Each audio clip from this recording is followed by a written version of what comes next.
if you go to the site, there's a big billboard up saying, the ESAF fuel, job creation. Now, there are many people here that do not have work, and so there's been hope for this opportunity.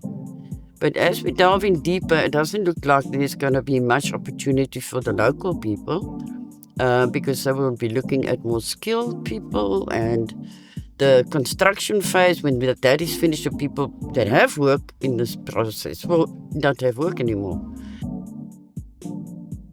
Die meeste mense werk by die Blommeplaas. Die Blommeplaas is omtrent 1 kilometer buite die dorp.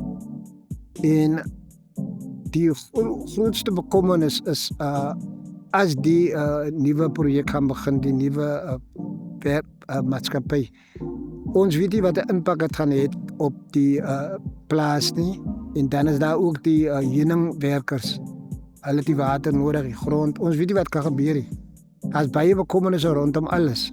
'n brief geskrywe aan die maatskappy. Ons wag nog op antwoord. Ek sê nie dit gaan 'n negatiewe impak hê nie, maar die Blommeplaas en die heuning het die natuur nodig.